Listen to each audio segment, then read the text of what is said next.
Dicen que el amor verdadero nunca muere, pero también dicen que donde hubo fuego, cenizas quedan. Yo nunca imaginé que esas cenizas terminarían ardiendo de nuevo, justo el día de mi funeral. Sí, escuchaste bien, el día en que mi cuerpo yacía en un ataúd, vestido con el único traje decente que me quedaba, mi exesposa apareció con una sonrisa que muchos interpretaron como una mueca de desprecio, o peor aún, como una burla. La gente murmuraba. Nadie entendía por qué una mujer que había compartido tantos años conmigo, que había jurado amarme en la salud y en la enfermedad, en la pobreza y en la riqueza, podía mostrarse tan altiva frente a la muerte. Pero lo que nadie sabía, era que yo había dejado algo preparado. Algo que no se esperaba. Una última palabra. Una última carta. Pero para entender por qué esa sonrisa se transformó en lágrimas, y como un simple sobrecambió su vida para siempre, debo llevarte atrás en el tiempo. Corría el año 1998. Yo era un hombre de 42 años, cansado de trabajar de sol a sol en una carpintería heredada de mi padre. Un hombre común, con las manos llenas de astillas y la espalda encorvada por el esfuerzo. Fue en ese taller, entre serrín y olor a madera, donde conocí a Marta. Marta no era cualquier mujer. Entró a la carpintería buscando una mesa, pero salió con mucho más que eso, salió con mi corazón. Tenía esa sonrisa que te hacía olvidar el mundo, unos ojos que parecían esconder secretos, y una manera de hablar que te envolvía, como si cada palabra fuera música. Yo me sentí un tonto adolescente de nuevo, tartamudeando entre tablas de pino y clavos oxidados. Lo que empezó como un encargo se convirtió en largas conversaciones, cafés compartidos después de la jornada, y finalmente, en una historia de amor que me devolvió las ganas de soñar. A los pocos meses, ya no podía imaginar mi vida sin ella. Nos casamos en la iglesia del pueblo, sin lujos, con un vestido sencillo y un anillo que apenas pude pagar. Recuerdo que me temblaban las manos al ponérselo, y ella, con lágrimas en los ojos, me juró que no necesitaba más que a mí. Pero la vida, esa que a veces parece empeñada en poner pruebas imposibles, empezó a empujar contra nosotros. La carpintería no daba para mucho, y aunque trabajaba día y noche, las facturas se acumulaban. Marta, que al principio decía que el dinero no importaba, comenzó a cambiar poco a poco. Primero fueron pequeñas frases. ¿Por qué no buscamos algo más rentable? ¿No te cansas de estar todo el día en ese taller viejo? Yo trataba de ignorarlas. Creía que era estrés, que todos los matrimonios tenían altibajos. Pero con el tiempo, sus palabras se volvieron más duras, más frías, y sus ojos, aquellos que antes brillaban, empezaron a mirar más allá de mí. Un día, mientras almorzábamos, soltó una frase que me atravesó como un cuchillo. ¿Sabes qué es lo peor de todo, Manuel? Que me casé con un soñador, y terminé viviendo con un fracasado. Ese fue el inicio del fin. La frase de Marta me quedó retumbando en la cabeza durante semanas. ¿Fracasado? Una palabra tan corta, tan filosa, que no necesitaba repetirla. Bastaba una sola vez para convertirse en un eco constante, un martillo golpeando en mi conciencia. Yo trataba de disimular, de sonreír frente a ella, de seguir trabajando con la esperanza de que algún día la carpintería repuntara. Pero por dentro me estaba rompiendo. Lo que más dolía no era la falta de dinero, ni siquiera las noches sin dormir pensando en las cuentas. Lo que dolía, era ver cómo la mujer que amaba ya no me miraba como antes. Marta empezó a cambiar sus rutinas. Al principio eran salidas con amigas que antes nunca había mencionado. Después, cenas de empresa con un jefe del que hablaba con un entusiasmo extraño. Yo notaba las señales, claro que sí. Pero me negaba a aceptarlas. Prefería engañarme y pensar que todo seguía igual, que el amor resistiría cualquier cosa. Hasta que una noche, mientras cerraba la carpintería, vi algo que me arrancó el aire del pecho. Ella estaba en la esquina, frente a un coche negro que no reconocí. El mismo jefe del que tanto hablaba la estaba esperando. Marta entró en el coche sin dudar, y antes de que las luces se perdieran en la oscuridad, vi cómo le acariciaba la cara con una confianza que jamás había mostrado conmigo en los últimos meses. No necesité más pruebas. Esa noche lloré en silencio, sentado en mi taller, rodeado del olor a madera húmeda y clavos oxidados. No quise enfrentarla. No quise escuchar excusas. Al día siguiente, Cuando entró a casa con la ropa aún oliendo a perfume caro que no era el mío, simplemente la miré y le dije: «Si quieres irte, vete». No gritamos. No hubo escándalo. Solo un silencio pesado, denso, que decía más que 1000 palabras. Marta no se defendió. No lloró. No pidió perdón. Simplemente guardó algunas cosas en una maleta y se marchó, sin mirar atrás. Y yo me quedé solo. Los meses siguientes fueron un infierno. El taller se me caía encima, el eco de sus pasos aún resonaba en la casa, y cada rincón me recordaba a ella. Algunos amigos me decían que debía rehacer mi vida, pero ¿cómo se hace eso cuando has puesto todo en alguien que decide arrancarte de raíz? Pasaron años. Años de soledad, de trabajo silencioso, de acostumbrarme a vivir con las astillas en el corazón más que en las manos. No voy a mentir, la rabia y la tristeza me consumieron, pero también me hicieron más fuerte. Aprendí a sobrevivir. Y fue en esa soledad donde ocurrió algo inesperado. Una mañana, un hombre de traje apareció en mi taller. Pensé que era un cliente cualquiera, pero resultó ser un abogado. Traía papeles, números, cuentas bancarias, y un mensaje que me dejó helado. Un tío lejano que yo apenas recordaba me había dejado una herencia. No se trataba de unas pocas monedas. Era una fortuna. Una finca, propiedades en el sur, y una cuenta que parecía sacada de un sueño. De un día para otro, el fracasado que Marta había dejado atrás se convirtió en un hombre rico. Pero aquí viene lo curioso, no lo conté. No cambié de vida. No compré coches de lujo ni mansiones. Seguí en mi carpintería, seguí vistiendo igual, seguí siendo el mismo. ¿Por qué? Porque no quería que el dinero definiera quién era. Me había costado demasiado mantener mi esencia como para tirarla por la borda. Sin embargo, guardé un secreto. Un secreto que solo revelaría cuando llegara mi hora, y que terminaría explotando el día de mi funeral. Porque, aunque parezca extraño, Marta regresó a mi vida. La primera vez que la volví a ver fue en una boda del pueblo. Yo estaba en una mesa al fondo, casi escondido, y de pronto la vi entrar del brazo de aquel jefe que años atrás la había llevado en su coche. Marta estaba distinta. Llevaba ropa elegante, joyas discretas pero caras, el cabello perfectamente cuidado. Sonreía, pero era una sonrisa forzada, como la de alguien que debe mantener una fachada. Nuestros ojos se cruzaron por un instante. Yo esperaba indiferencia, pero lo que vi en su mirada fue sorpresa. Y quizás, aunque lo negara, un poco de culpa. No nos saludamos. No hacía falta. Ambos sabíamos todo lo que había quedado pendiente entre nosotros. Los años siguientes fueron una especie de juego del destino. Marta y yo coincidíamos en distintos lugares, el mercado, la iglesia, incluso en velorios de vecinos. Siempre había un cruce de miradas, un silencio incómodo. Ella nunca habló de su nueva vida, pero los rumores corrían, que su marido la engañaba, que a veces la veían llorando sola, que la riqueza no le había traído la felicidad que esperaba. Yo no le deseaba mal. No después de tanto tiempo. Pero tampoco olvidaba. Y entonces llegó mi enfermedad.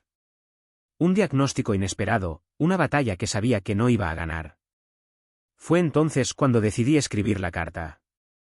No para vengarme. No para humillarla. Sino para decirle lo que nunca me atreví a confesar en vida.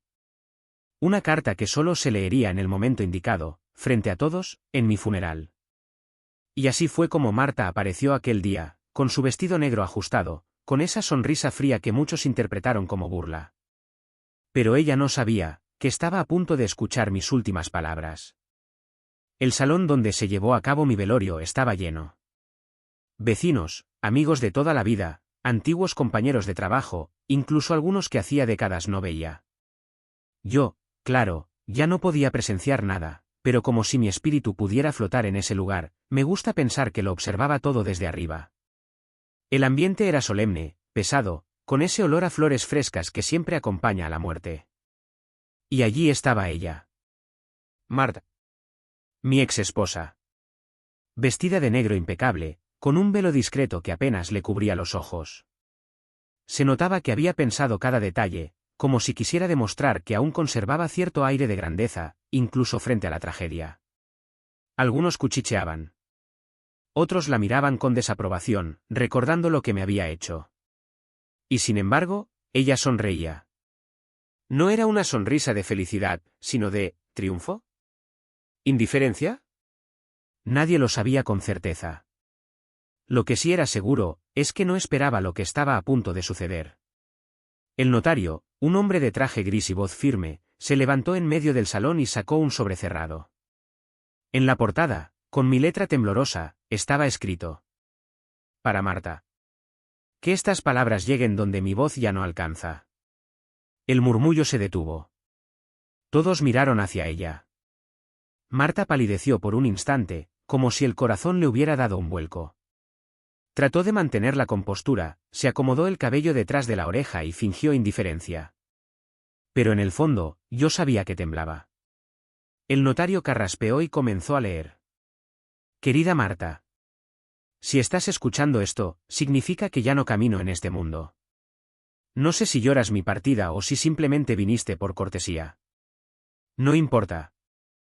Lo que importa es que estas son mis últimas palabras, y quiero que queden grabadas en tu memoria, como el eco de todo lo que fuimos, y todo lo que dejamos de ser. Marta, yo te amé. Con cada fibra de mi ser, te amé como no se ama dos veces en la vida. Te entregué mis días, mis noches, mis sueños y hasta mis silencios. Y aún así, un día decidiste irte.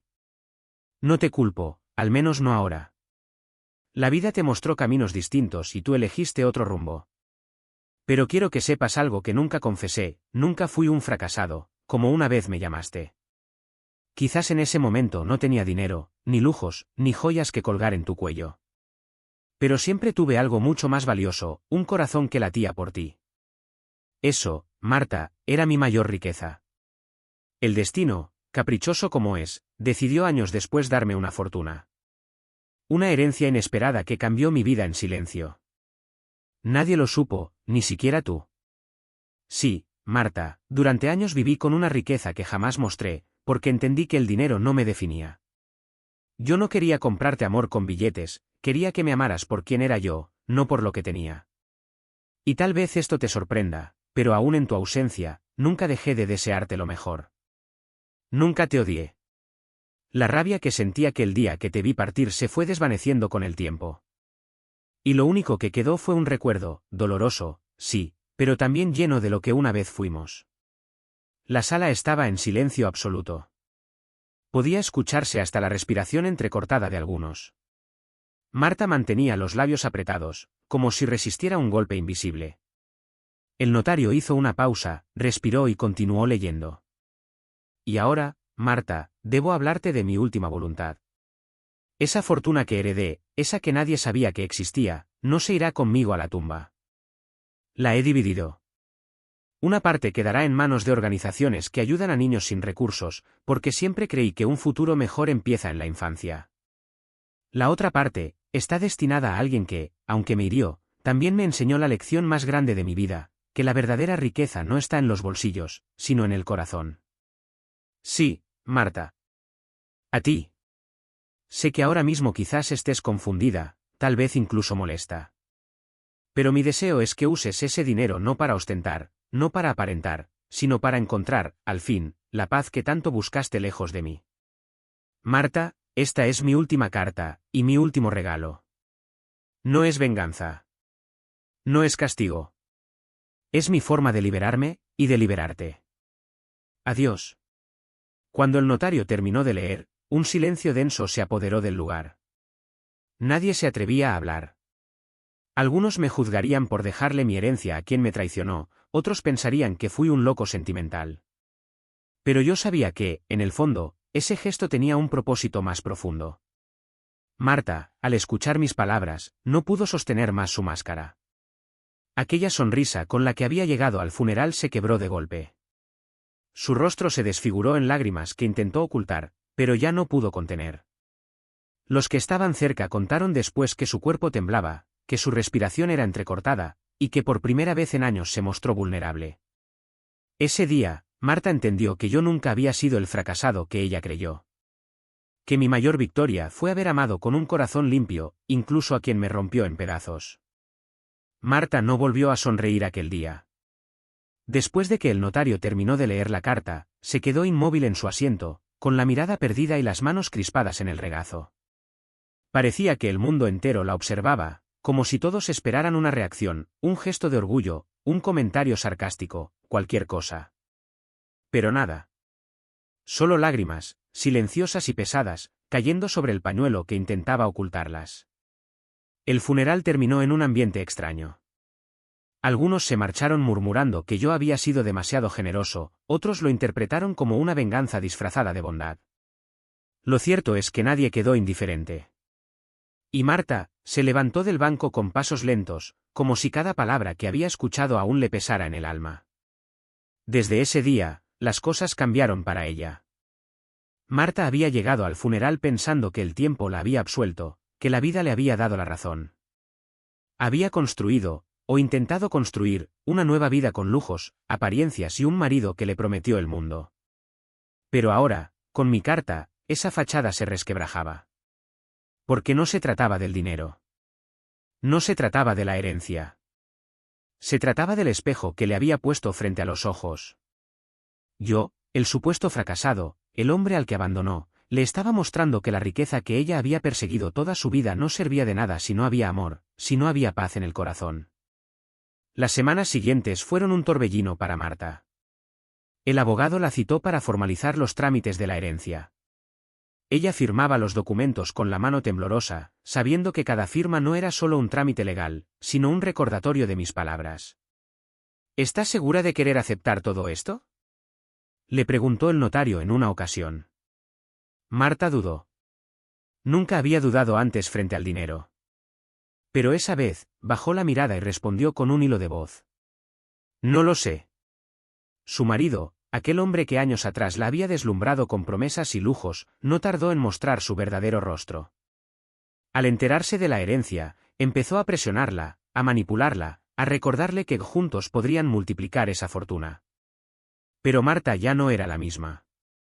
Las palabras de mi carta resonaban en su mente día y noche, como un susurro imposible de ignorar. Por primera vez en mucho tiempo, empezó a mirar alrededor. A ver lo vacío que estaba todo lo que la rodeaba. Los viajes, las cenas, las joyas, nada de eso llenaba el hueco en su corazón. Y entonces, una tarde, tomó una decisión que sorprendió a todos, dejó a su marido.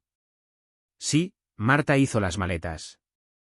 Tal como había hecho conmigo años atrás, pero esta vez sin la arrogancia de quien cree que está ganando algo mejor.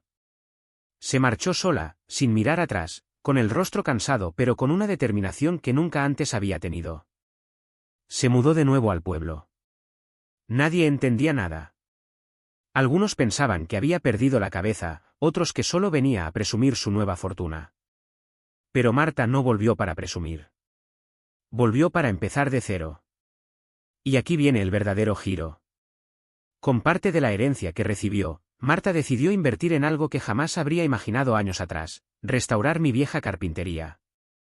Ese taller que ella había despreciado por considerarlo un símbolo de fracaso, lo convirtió en un espacio renovado, pero conservando cada rincón que guardaba mi esencia. Allí, contrató a jóvenes del pueblo que no tenían trabajo, les enseñó el valor del esfuerzo y les dio la oportunidad de aprender un oficio. El taller dejó de ser un simple lugar de madera y clavos, y se convirtió en un refugio para muchos. Marta, la mujer que un día buscó la riqueza lejos de mí, encontró finalmente un propósito en la huella que yo había dejado. Los vecinos, al principio incrédulos, comenzaron a verla distinta. Ya no como la mujer que me había abandonado, sino como alguien que intentaba reparar sus errores. Nadie puede borrar el pasado, pero sí se puede aprender de él. Y Marta, con cada tabla lijada, con cada mueble construido en aquel taller, parecía pedir perdón en silencio. Algunos dicen que a veces se la veía llorar en el taller, acariciando las herramientas que aún conservaban mi nombre grabado. Otros cuentan que solía leer en voz baja mi carta, una y otra vez, como si buscara en cada palabra la redención que tanto necesitaba. Lo cierto es que Marta cambió. Y no por la herencia, sino por algo mucho más profundo, por la certeza de que el verdadero fracaso no había sido quedarse conmigo en la pobreza, sino haberme perdido a mí cuando todavía había tiempo. Ese fue el legado de mi carta. No una venganza. No una lección cruel. Sino una semilla que tardó años en germinar, pero que al final floreció. El pueblo nunca había visto algo parecido. Marta, aquella mujer que años atrás había levantado la cabeza con orgullo y se había marchado buscando una vida mejor, ahora estaba todos los días en el taller. Llegaba temprano, se arremangaba la blusa, y aunque sus manos finas no estaban hechas para la madera, no le importaba ensuciarse. No lo hacía por obligación. Lo hacía porque en cada mueble, en cada tabla lijada, sentía que se acercaba un poco más a mí. Era como si buscara hablar conmigo a través de la madera, como si cada golpe de martillo fuera una conversación pendiente. Los jóvenes del pueblo, al principio incrédulos, terminaron por admirarla. Marta les hablaba no solo de carpintería, sino también de la vida. Les decía: no se equivoquen, chicos. El dinero viene y va. Pero el respeto, el amor, y la honestidad, eso es lo que los mantiene de pie cuando todo lo demás falla. Palabras que jamás habría pronunciado en su juventud. La carpintería comenzó a prosperar. No por la herencia, sino por el alma que Marta puso en ella. Los clientes llegaban no solo por los muebles, sino porque sabían que detrás de cada pieza había una historia, una redención. Y sin embargo, aunque el pueblo la veía cambiar, había algo que solo ella sabía. Cada noche, al cerrar el taller, Marta se sentaba en una silla vieja que yo había construido años atrás, sacaba de su bolso mi carta, y la leía en silencio. Una y otra vez. Las palabras ya estaban memorizadas en su mente, pero necesitaba escucharlas de nuevo en su interior, como si fueran el único bálsamo capaz de calmar la herida que ella misma había abierto. Algunas noches, entre lágrimas, murmuraba: Manuel, perdóname, ojalá hubiera entendido antes. Pero yo ya no estaba para responderle. Y esa era su cruz. Con el tiempo, Marta empezó a hablar en público. A veces la invitaban a reuniones comunitarias, otras a dar charlas en colegios. No hablaba de riqueza ni de negocios, sino de errores. Contaba su historia, aunque nunca mencionaba nombres, y siempre terminaba con la misma reflexión. El peor fracaso en la vida no es quedarse sin dinero. El peor fracaso es darle la espalda a quien de verdad te ama. Muchos adultos del pueblo, hombres y mujeres, se emocionaban hasta las lágrimas escuchándola. Algunos incluso confesaban después que habían reconsiderado sus propias relaciones, sus matrimonios, sus familias, porque las palabras de Marta les abrían los ojos. Ella, la mujer que un día había buscado el brillo en otros brazos, se había convertido en una voz de advertencia y esperanza para los demás. Pero lo más conmovedor ocurrió un año después de mi funeral. El pueblo organizó una feria artesanal. Marta, junto con los jóvenes del taller, presentó un mueble especial, una mesa enorme, de madera maciza, tallada con delicadeza. En el centro de la mesa, habían grabado mi nombre, Manuel. La mesa se convirtió en el símbolo del evento. No porque fuera perfecta, sino porque todos sabían lo que representaba: amor, redención, y el recuerdo de alguien que, aun en silencio, había cambiado muchas vidas. Cuando Marta subió al escenario para agradecer, su voz temblaba. Dijo unas palabras que quedaron grabadas en la memoria de todos. Hoy entiendo que la vida me dio una segunda oportunidad. No para recuperar lo que perdí, porque eso ya es imposible, sino para honrarlo. Este taller, esta mesa, y cada cosa que hacemos aquí, es un homenaje a quien me enseñó lo que de verdad importa. Yo no puedo cambiar mi pasado, pero sí puedo sembrar un futuro distinto. Y lo hago con el corazón. La ovación fue larga. Muchos lloraron. Y en ese momento, Marta no era la mujer altiva que se marchó, ni la viuda elegante que apareció en mi funeral. Era, por primera vez en muchos años, simplemente Marta. Una mujer que había aprendido a ser humilde, que había encontrado paz en la memoria del hombre que nunca dejó de amarla. Algunos dicen que con el tiempo Marta recuperó la sonrisa. No la sonrisa de orgullo, ni la de apariencias. Sino una sonrisa serena, de alguien que al fin está en paz con su historia. Nunca volvió a casarse. Nunca buscó reemplazar lo que perdió. Dedicó sus días al taller, a los jóvenes, y a mantener vivo mi legado.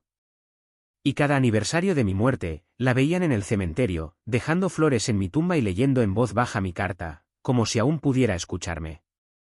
La vida nos enseña de maneras duras. A veces, cuando creemos que estamos ganando, en realidad estamos perdiendo lo más valioso. Y otras veces, lo que parece un fracaso, termina siendo la mayor victoria. Manuel no fue un fracasado. Su mayor riqueza fue amar sin rencor, incluso a quien lo hirió. Y Marta descubrió demasiado tarde que la felicidad nunca estuvo en los lujos, sino en aquel hombre sencillo, con las manos llenas de astillas, que la amó como nadie más lo haría. Para quienes escuchan esta historia, quizás hoy mismo estén atravesando dudas, rencores o decepciones en sus relaciones. Tal vez piensen que el amor ya no vale la pena, o que el dinero es lo único que puede traer seguridad. Pero recuerden esto, el dinero se gasta, la juventud se apaga, los lujos se olvidan. Lo único que perdura, es el amor sincero que damos y recibimos.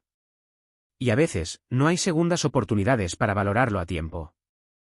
El tiempo pasó, y Marta, poco a poco, fue encontrando en la rutina del taller un refugio contra el peso de la culpa. La vida, que alguna vez le había parecido un escenario de apariencias, ahora era mucho más sencilla, un delantal manchado de serrín, manos ásperas de tanto lijar, y las risas de los jóvenes aprendices que llenaban el lugar. El taller se convirtió en algo más que un negocio. Era un espacio donde la gente del pueblo encontraba compañía, consejo y, sobre todo, un ejemplo vivo de que siempre se puede empezar de nuevo. Marta solía quedarse hasta tarde, mucho después de que los chicos se habían marchado. Encendía una pequeña lámpara, tomaba un trozo de madera y comenzaba a tallar sin un diseño en particular. Lo hacía como quien reza, como quien busca respuestas en silencio.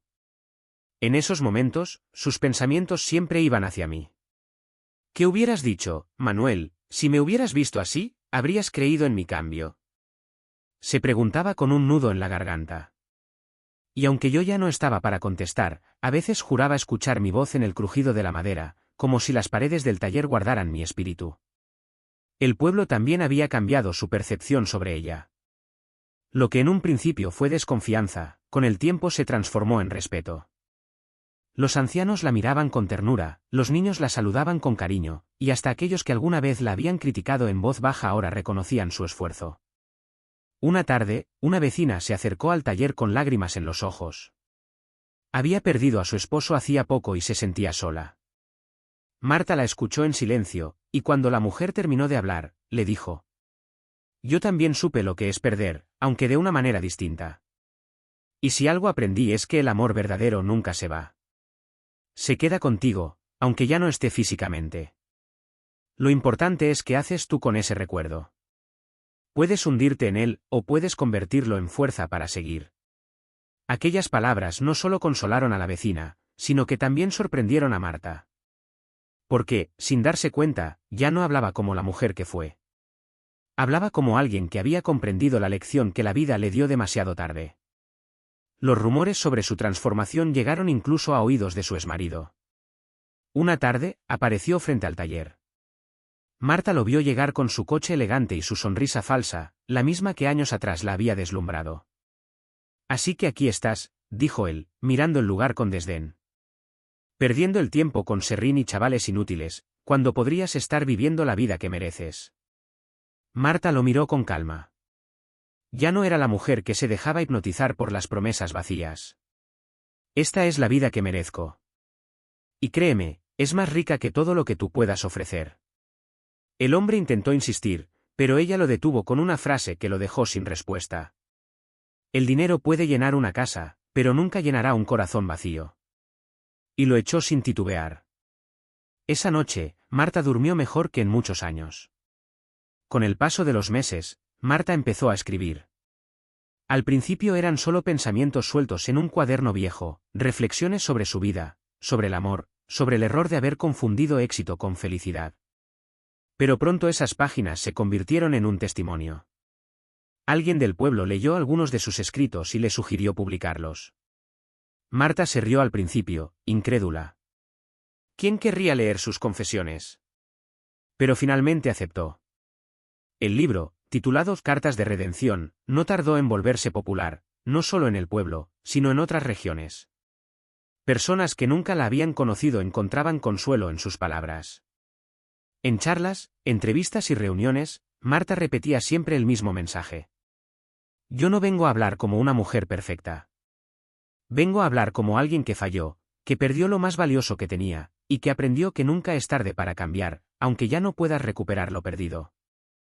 Y fue en una de esas charlas donde ocurrió algo inesperado. Una joven levantó la mano y preguntó: «Señora Marta, ¿usted cree que Manuel la perdonó?».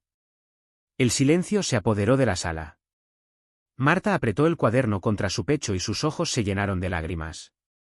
Tardó unos segundos en responder. «No lo sé. Tal vez sí, tal vez no. Pero lo que sí sé es que sus últimas palabras hacia mí no fueron de odio, sino de amor. Y si alguien es capaz de amar así hasta el final, ¿no es eso ya una forma de perdón?». La sala entera se levantó en aplausos. Desde entonces, Marta dejó de cargar con el peso de la culpa como antes.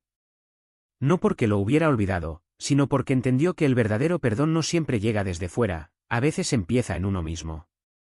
Y así vivió sus últimos años, con serenidad, con humildad, y con la certeza de que, aunque había fallado, había encontrado al fin el camino hacia la paz. El amor es más fuerte que el rencor. Manuel demostró que incluso después de la traición, se puede amar con nobleza. Y Marta demostró que nunca es tarde para transformar el dolor en un legado que ayude a otros. Quizás tú, que escuchas esta historia, lleves heridas del pasado o culpas que aún no sabes cómo sanar. Tal vez pienses que ya es tarde, que las decisiones erradas te condenan para siempre. Pero recuerda esto: mientras respires, siempre habrá una oportunidad de cambiar. Porque el verdadero fracaso no es haber caído, el verdadero fracaso es no levantarse nunca. Marta empezó a envejecer con un brillo distinto en los ojos. No era la mirada altiva de antes, tampoco la mirada perdida de los primeros años tras mi muerte. Era una mirada tranquila, como la de alguien que ha hecho las paces con su historia. El taller seguía siendo el centro de su vida. A veces llegaban clientes de pueblos lejanos solo para encargar un mueble de la carpintería de Manuel, como aún la llamaban, aunque ahora fuera ella quien dirigiera el lugar. A Marta no le molestaba. Al contrario, sonreía con orgullo cada vez que escuchaba mi nombre. Decía que era su manera de mantenerme vivo. Un día, mientras trabajaba con los aprendices, un muchacho joven se acercó y le preguntó con inocencia: «Señora Marta, ¿usted todavía lo quiere?». La pregunta la tomó por sorpresa. Dejó caer la lija que tenía en la mano y se quedó en silencio. Finalmente, con los ojos humedecidos, respondió: «El amor de verdad nunca desaparece. Aunque a veces llegue tarde el entendimiento, aunque ya no podamos estar con la persona, lo que sientes en el corazón nunca muere. Yo lo sigo queriendo. Y todo lo que hago aquí es para que sepan que alguien como él existió». El chico asintió, y desde ese día se volvió uno de los más dedicados del taller. Marta decía que ver cómo los jóvenes se inspiraban en su historia era el regalo más grande que la vida le había dado después de tanto error. Con los años, también empezó a reparar relaciones que había descuidado en el pasado. Su hermana, a quien había ignorado cuando se marchó del pueblo, volvió a visitarla. Al principio fue una charla incómoda, llena de silencios y reproches contenidos. Pero al final, Marta le pidió perdón con palabras sencillas. «Me equivoqué en todo, y también te fallé a ti. Si aún quieres, me gustaría recuperar lo que perdimos». Las dos mujeres se abrazaron, y con lágrimas, se dieron la oportunidad de volver a ser familia. El cambio de Marta fue tan notorio que hasta los más escépticos del pueblo lo reconocían. Algunos decían: «¿Quién diría? La mujer que una vez miraba a todos por encima del hombro, ahora camina con humildad y ayuda a quien lo necesita». Era cierto. Marta había aprendido a dar, no solo dinero de la herencia, sino tiempo, compañía, consejo. Visitaba a ancianos solos, organizaba meriendas para niños del pueblo, y siempre hablaba de la importancia de no despreciar el amor verdadero. Pero, aunque Marta parecía haber encontrado la paz, había algo que la acompañaba en silencio, la certeza de que nunca podría mirarme a los ojos para decirme lo que llevaba en el alma. Por eso, cada año, el día de mi cumpleaños, iba al cementerio. Se sentaba frente a mi tumba con un ramo de flores sencillas y hablaba en voz baja, como si conversara conmigo. Nadie sabía lo que decía, pero algunos vecinos juraban haberla visto sonreír entre lágrimas, como si en su corazón sintiera que yo la escuchaba. En una de esas visitas, Marta se quedó más tiempo de lo habitual. Ya tenía el cabello completamente blanco, las manos arrugadas, la espalda algo encorvada. Sacó del bolso la misma carta que había guardado desde el funeral, aquella que el notario leyó tantos años atrás. La sostuvo con delicadeza y murmuró: Manuel, he tratado de honrar tus palabras. He hecho lo mejor que pude con lo que dejaste en mí. No sé si lo hice bien, pero al menos lo intenté. Y si en algún lugar estás, quiero que sepas que aún me duele no haberte valorado a tiempo. Te sigo queriendo, y siempre te querré.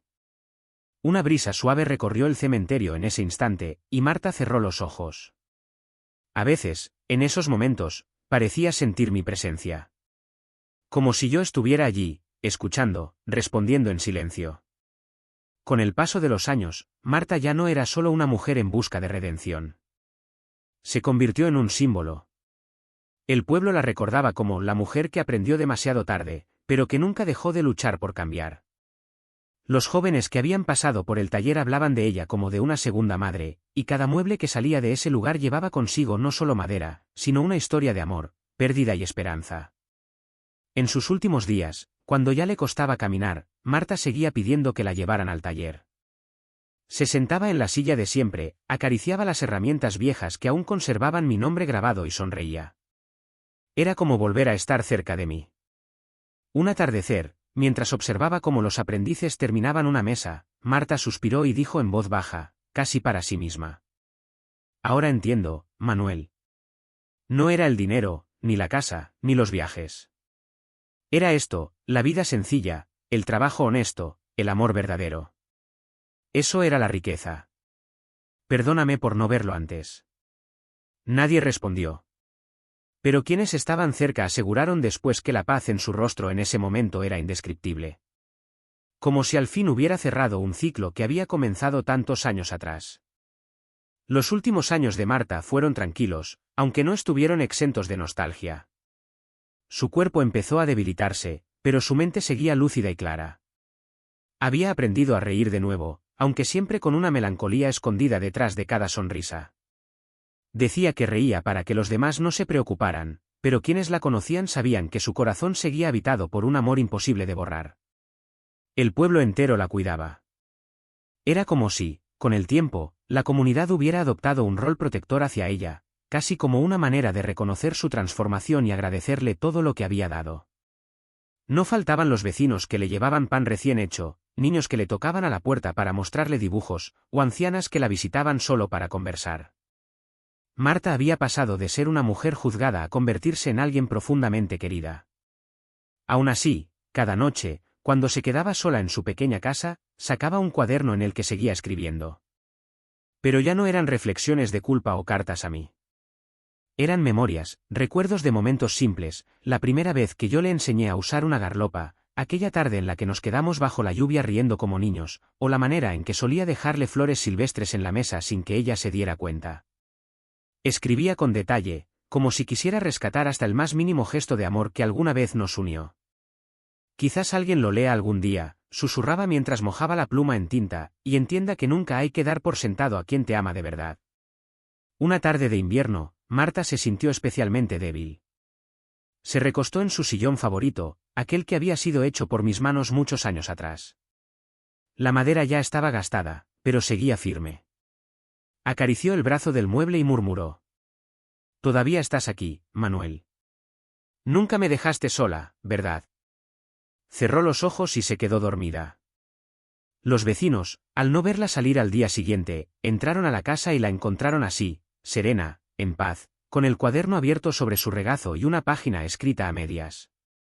La última frase decía, amar es lo único que vale la pena. El resto, todo el resto, se desvanece. El pueblo entero asistió a su funeral. No fue un evento de luto silencioso, sino un homenaje lleno de cariño. Jóvenes que habían sido sus aprendices cargaron el ataúd, ancianas rezaron por ella con devoción, y hasta los que en algún momento la habían criticado se acercaron para despedirse. En el cementerio, colocaron su tumba junto a la mía, cumpliendo lo que muchos intuían que ella siempre había deseado, descansar cerca de quien amó, aunque lo entendiera demasiado tarde. Con el tiempo, la gente siguió visitando nuestras tumbas. A veces dejaban flores, otras veces cartas. Los niños crecían escuchando nuestras historias, la del carpintero humilde que amó hasta el final y la de la mujer que supo cambiar su corazón antes de que fuera demasiado tarde. No eran historias de santos ni de héroes, sino de personas reales, con errores y aciertos, con debilidades y fortalezas. El taller nunca se cerró. Los aprendices, ya convertidos en maestros, lo mantuvieron vivo. Sobre la puerta, una placa de madera tallada llevaba nuestras palabras grabadas: el amor verdadero nunca se pierde, se transforma. Cada vez que alguien nuevo entraba, preguntaba por la frase, y siempre había alguien dispuesto a contar la historia detrás. Los años siguieron pasando, y el recuerdo de Marta se volvió un ejemplo para quienes cargaban con culpas o arrepentimientos. Su vida demostraba que nadie está condenado para siempre por un error, que siempre existe la posibilidad de redención, aunque a veces cueste toda una vida alcanzarla. Al final, lo que quedó de ella no fue el recuerdo de la mujer que me traicionó, sino el de aquella que comprendió el verdadero valor del amor y que supo convertir su arrepentimiento en un legado de esperanza para los demás. Y quizá, en algún lugar más allá de esta vida, Marta y yo volvimos a encontrarnos. Tal vez con lágrimas, tal vez con sonrisas, pero sobre todo con ese abrazo que nunca nos dimos al despedirnos. Porque el amor verdadero, aunque tarde en florecer, nunca muere del todo.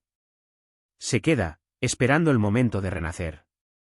Después de la muerte de Marta, el taller no quedó en silencio.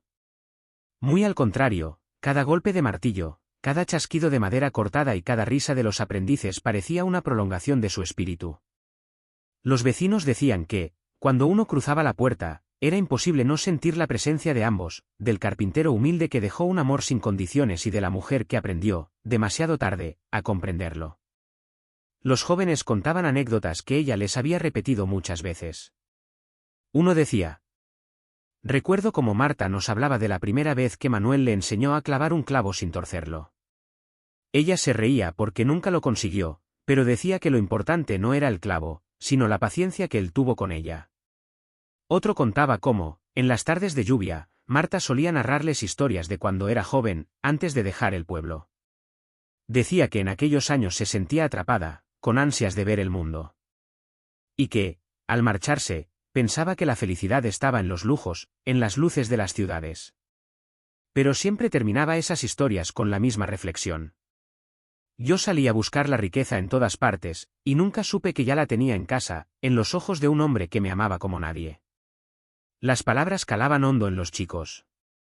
Algunos incluso confesaban que, gracias a lo que Marta compartía, habían tomado mejores decisiones en sus propias relaciones. Con el tiempo, el taller se convirtió en un punto de reunión para la comunidad. Allí no solo se fabricaban muebles, también se escuchaban consejos, se compartían penas y alegrías. Un anciano viudo solía pasar a sentarse en un rincón, sin decir mucho. Decía que solo quería escuchar el sonido de la madera porque le recordaba a su juventud. Una madre llevaba a sus hijos para que vieran dónde trabajaron Manuel y Marta, dos personas que amaron de verdad. Incluso hubo quienes llegaron de otros pueblos atraídos por el rumor de la historia. Venían a ver las tumbas, a tocar la placa de madera con la frase grabada, a escuchar de boca de los lugareños lo que había ocurrido. Y no era raro que esas personas se marcharan con lágrimas en los ojos, murmurando: esto me hace pensar en mi propia vida, en las veces que no he valorado lo que tengo. Las memorias de Marta, aquellas que escribió en sus últimos años, fueron recopiladas por uno de los jóvenes aprendices. Con esfuerzo, publicó un libro titulado Lo entendí demasiado tarde. El texto se convirtió en un fenómeno inesperado. No era una novela ni un ensayo, era el testimonio sincero de una mujer que se había equivocado y que había tenido el valor de confesarlo. El libro llegó a muchas manos, y más de una persona encontró en él un espejo. Hubo cartas que llegaron al taller de lectores anónimos que decían cosas como: yo estaba a punto de abandonar a mi esposa, y leer a Marta me hizo detenerme. Gracias a sus palabras, le pedí perdón a mi padre antes de que fuera demasiado tarde. Así, lo que nació como un arrepentimiento íntimo terminó convirtiéndose en un legado universal. Pero no todo eran homenajes solemnes. También había recuerdos alegres. Los niños del pueblo crecieron con pequeñas leyendas que se contaban sobre Manuel y Marta. Una de ellas decía que, en las noches tranquilas de verano, si uno se acercaba al taller y cerraba los ojos, podía escuchar risas de una pareja bailando entre las sombras. Otros juraban que en los días de viento, el sonido entre las vigas viejas del lugar era como un murmullo de voces que se respondían con ternura. Algunos lo llamaban superstición, otros lo llamaban poesía. Pero lo cierto es que nadie quería desmentirlo, porque a su manera era una forma de mantener viva la historia. Con los años, una generación entera creció escuchando que en ese pueblo existió un amor verdadero, imperfecto y doloroso, pero auténtico. Y cada persona, al recordarlo, encontraba una lección distinta. Unos veían la fidelidad de Manuel como ejemplo de bondad inquebrantable, otros, el arrepentimiento de Marta como prueba de que siempre hay una oportunidad de redimirse. Así, lo que comenzó como una historia privada se convirtió en parte del alma de todo un pueblo. Y tal vez, en algún lugar más allá del tiempo, Manuel y Marta, ese carpintero sencillo y esa mujer que aprendió tarde, vuelven a caminar juntos, sin reproches, sin culpas, con la paz de saberse al fin reconciliados. Antes de que Marta se marchara del pueblo, antes incluso de que aparecieran los resentimientos, hubo años de felicidad sencilla. Manuel era joven, con las manos ya curtidas por la madera, pero con el corazón lleno de ilusiones. Marta, en aquel tiempo, era una muchacha risueña, con la mirada encendida por los sueños de ir más allá del horizonte. Se conocieron en una fiesta de verano. El pueblo celebraba las ferias anuales y todos bailaban al compás de una orquesta improvisada en la plaza. Manuel no era hombre de fiestas, prefería quedarse en casa trabajando, pero aquella noche sus amigos lo arrastraron. Fue allí donde la vio, vestida con un vestido azul que le caía ligero y una risa que iluminaba todo el lugar. Manuel no se atrevió a acercarse de inmediato. Se quedó mirándola de lejos, como si necesitara grabar en su memoria cada gesto, cada movimiento. Fue Marta quien, entre vueltas de baile, notó su mirada fija y decidió sonreírle. Y esa sonrisa bastó para encender algo que jamás se apagaría. Las primeras conversaciones entre ellos fueron torpes, llenas de silencios incómodos, pero también de sinceridad. Marta hablaba de lo mucho que quería viajar, conocer ciudades, escuchar músicas distintas. Manuel, en cambio, hablaba de su amor por la carpintería, de cómo la madera tenía vida propia y de lo hermoso que era darle forma. «Tú sueñas con irte», le dijo él una vez, «y yo sueño con quedarme. Pero tal vez los sueños puedan encontrarse en algún punto intermedio». Ella se rió, pensando que eran palabras bonitas, pero sin darle demasiada importancia. Aún así, aceptó dar paseos con él después de la misa de los domingos, y poco a poco esa compañía se volvió costumbre. Hubo momentos simples, que años más tarde volverían a la mente de Marta con una fuerza dolorosa. Una tarde de otoño, Manuel le llevó un banco de madera que había construido solo para ella. Lo había tallado con flores en los bordes, porque sabía que a Marta le encantaban las flores silvestres. Ella se sentó en aquel banco con una expresión de sorpresa y ternura que Manuel nunca olvidó. «No es un regalo costoso», se disculpó él. «Es el mejor regalo que me han dado en mi vida», respondió ella. Y en ese momento, quizás sin darse cuenta, ya lo amaba. Cuando decidieron casarse, el pueblo entero lo celebró. Nadie dudaba de que hacían una pareja hermosa, él, trabajador y noble, ella, alegre y llena de vida. El día de la boda fue sencillo, con flores del campo, música de guitarras y un banquete preparado por los vecinos. No había lujos, pero había abundancia de risas, abrazos y promesas. En los primeros años de matrimonio, la vida fue buena.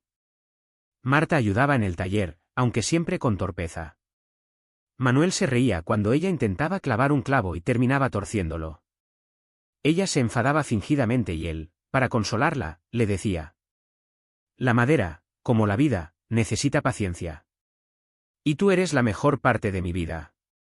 Por las noches, se sentaban en la pequeña cocina, compartiendo pan y sopa caliente, hablando de lo que harían cuando tuvieran hijos, de los sueños que aún guardaban en el corazón. Pero poco a poco, las diferencias comenzaron a pesar. Marta miraba las revistas que llegaban de la ciudad, veía vestidos elegantes y casas lujosas. Sentía que su mundo era demasiado pequeño, demasiado limitado. Manuel, en cambio, era feliz con lo que tenía, un techo seguro, trabajo honesto, y el amor de su esposa. Las discusiones comenzaron siendo pequeñas, un reproche, un comentario ácido. Pero con el tiempo crecieron. Marta insistía en que merecían algo más, que la vida no podía reducirse a madera y clavos.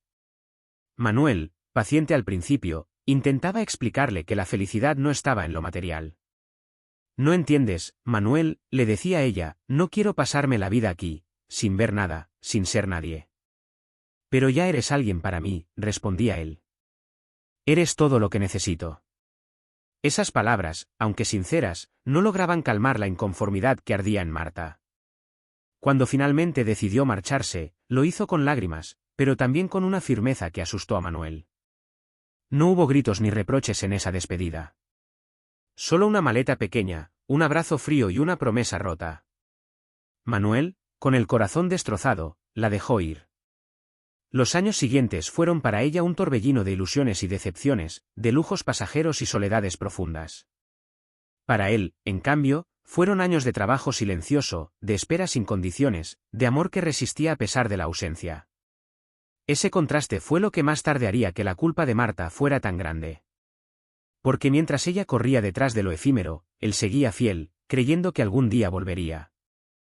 En los primeros inviernos de su matrimonio, la casa que compartían era humilde, pero estaba llena de calor. No había estufas modernas, sino un fuego de leña que Manuel encendía cada mañana antes de que Marta despertara. A él le gustaba verla levantarse con el cabello despeinado, envuelta en una manta, frotándose las manos para calentarse. Siempre le preparaba una taza de café con pan tostado, y aunque ella a veces decía que era demasiado simple, en el fondo sentía una ternura que nunca quiso confesar. Los domingos eran especiales. Después de la misa, daban un paseo por los campos cercanos. Marta recogía flores silvestres y Manuel las guardaba en un bolsillo hasta llegar a casa, donde improvisaba jarrones con frascos viejos. Eran detalles pequeños, pero hablaban de un amor que se alimentaba de la sencillez. Hubo momentos felices que quedaban grabados como fotografías en la memoria. Una noche, una tormenta los dejó sin luz. Marta tenía miedo de los truenos, así que Manuel encendió velas y para distraerla, le contó historias inventadas. Historias de reyes que construían castillos de madera, de campesinas que se convertían en reinas solo por saber amar. Marta se reía, abrazada a él, sintiéndose segura. En ese instante, no había dudas, no había deseos de escapar, solo estaba allí, y ese allí parecía suficiente. Pero la vida, como siempre, fue mostrando sus grietas. Marta comenzó a inquietarse cuando veía a otras mujeres del pueblo que recibían cartas de familiares que vivían en la ciudad. Esas cartas hablaban de cines, de vestidos nuevos, de cafés elegantes donde se reunían a conversar. Marta escuchaba esas historias y sentía que su vida era demasiado pequeña, demasiado apagada. Manuel lo notaba. Intentaba compensarlo con lo que podía, un mueble nuevo, una sorpresa en la mesa, un paseo al río. Pero nada de eso lograba apagar el fuego de insatisfacción que Marta llevaba dentro. Una tarde, mientras él lijaba un tablero en el taller, ella entró con gesto serio. «Manuel, ¿alguna vez has pensado en mudarnos? En dejar este pueblo, buscar algo más grande». Él levantó la vista, con sudor en la frente, y respondió sin dudar. «No, Marta. Aquí está todo lo que necesito. Aquí están mis raíces, mi oficio, nuestra vida». «Pero yo quiero más», insistió ella. «No quiero que mi vida entera sea ver cómo tallas madera. Quiero conocer, quiero sentir que vivo». Manuel dejó la herramienta a un lado y la miró con calma. «¿Y qué hay de lo que ya tenemos? Una casa, amor, tranquilidad no es suficiente». Ella no contestó. Dio media vuelta y salió del taller con pasos rápidos, dejando tras de sí un silencio que dolió más que cualquier grito. Ese fue el comienzo de un distanciamiento invisible. No hubo peleas violentas ni reproches constantes. Más bien, había un muro de silencios, de miradas perdidas, de palabras que se quedaban atrapadas en la garganta. Manuel seguía amándola, pero empezaba a notar que cada vez que hablaba de su trabajo, Marta desviaba la vista. Y ella, aunque aún sentía cariño, ya no encontraba ilusión en los gestos sencillos de su marido. El día que Marta se marchó a visitar a una amiga en la ciudad, todo cambió. Allí conoció un mundo que parecía sacado de sus sueños, calles iluminadas, escaparates llenos de vestidos brillantes, restaurantes con música en vivo. Cuando volvió al pueblo, la casa le pareció más pequeña, más oscura. El banco con flores talladas que tanto había amado en el pasado ahora le parecía tosco. Y lo que antes le parecía un gesto romántico, ahora lo veía como símbolo de lo limitado que era todo allí. A Manuel le dolió sentir esa distancia. Intentaba acercarse, intentaba recordarles a ambos lo que eran, pero Marta cada vez estaba más ausente. A veces pasaba largos ratos mirando por la ventana, como si buscara algo que no estaba allí. Y aunque todavía dormían juntos, Manuel sabía que una parte de ella ya no compartía la cama, sino que estaba soñando con otro lugar. La noche de la despedida fue fría. Marta preparó una maleta pequeña y evitó mirarlo a los ojos. Manuel no quiso detenerla a la fuerza. Solo la observó, con la respiración entrecortada y el alma hecha pedazos. ¿Te vas?, preguntó, con la voz rota. Sí, dijo ella, sin rodeos. No puedo seguir aquí. Necesito vivir. Y yo, no soy parte de tu vida. Ella se quedó en silencio unos segundos, con lágrimas en los ojos, y murmuró. Eres, pero no es suficiente. No hubo más palabras. Marta salió de la casa, y el sonido de la puerta al cerrarse fue como un trueno que resonó en el corazón de Manuel durante años. Él se quedó solo en el taller, en la casa, en la cama. Pero nunca dejó de amarla. Nunca. Cuando Marta dejó el pueblo, se sintió al principio liberada. Caminaba por las calles de la ciudad con el corazón agitado, mirando escaparates, escuchando músicas nuevas, rodeándose de gente que hablaba con un aire sofisticado. Sentía que por fin había salido de la jaula de madera que había sido su vida junto a Manuel. Durante los primeros meses, todo parecía un sueño, cenas en restaurantes, bailes hasta tarde, amistades que la rodeaban mientras duraba el vino y la música. Incluso conoció a un hombre que le ofrecía lujos, viajes y promesas de éxito. Marta se dejó llevar, convencida de que había encontrado la vida que merecía. Pero los años, implacables, fueron desgastando ese espejismo. Los amigos de la ciudad desaparecían cuando se acababa la fiesta. El hombre que le prometía todo se volvió frío, ausente, y un día simplemente se marchó sin despedirse. Las noches en hoteles lujosos se volvieron insoportables, porque, en medio del silencio, lo único que quedaba era su soledad. Marta empezó a recordar las cosas que había despreciado, el fuego de leña en las mañanas frías, el pan tostado que Manuel le preparaba, la paciencia infinita de aquel hombre que nunca le negó nada. Recordaba su risa bajo la lluvia, sus historias inventadas para espantar el miedo a los truenos, su manera de mirarla como si fuera lo único importante en el mundo. Y cada recuerdo era como una herida que no dejaba de sangrar. Intentó distraerse con viajes, con vestidos, con la vida social. Pero cuanto más huía, más presente estaba Manuel en su memoria. Descubrió, demasiado tarde, que había cambiado amor verdadero por una ilusión vacía. Un día, al enterarse de la muerte de Manuel, todo se derrumbó. Recibió la noticia como un golpe seco que le arrancó el aire. Corrió de vuelta al pueblo, con la esperanza absurda de encontrarlo vivo, de pedirle perdón, de escucharle decir una vez más que la amaba. Pero ya era tarde. Solo encontró su tumba y la carta que él había dejado, esa carta donde no había reproches, solo amor incondicional. Ese fue el inicio de su redención. A partir de entonces, Marta dedicó el resto de su vida a honrar la memoria de Manuel. Se quedó en el pueblo, trabajó en el taller, cuidó de los jóvenes, escribió sus memorias. Cada gesto era un intento de devolver, aunque fuera en parte, todo lo que él le había dado. Y aunque el dolor nunca desapareció del todo, encontró un propósito en esa entrega. Con el tiempo, la gente dejó de recordar a Marta como la mujer que abandonó a su marido. La recordaban como la mujer que supo transformar el error más grande de su vida en un legado de bondad. Sus últimos días fueron serenos. Una mañana de invierno, Marta no despertó. La encontraron en su sillón favorito, con el cuaderno en el regazo y una frase escrita a medias: el amor es lo único que perdura. El pueblo entero acudió a despedirla. La enterraron junto a Manuel, como todos sabían que debía ser. Y mientras el féretro descendía, algunos juraron sentir un aire distinto, un silencio cargado de paz, como si al fin dos almas que habían estado separadas en vida se reencontraran en la eternidad. El taller siguió abierto, convertido en símbolo. En la puerta, la placa con la frase que ambos dejaron como herencia seguía brillando al sol: el amor verdadero nunca se pierde, se transforma. Y quienes entraban allí, quienes escuchaban su historia, salían con una lección clara: que el tiempo no se detiene, que lo verdaderamente valioso no está en el lujo ni en las apariencias, sino en el amor sincero, en los pequeños gestos, en lo que no se compra con dinero.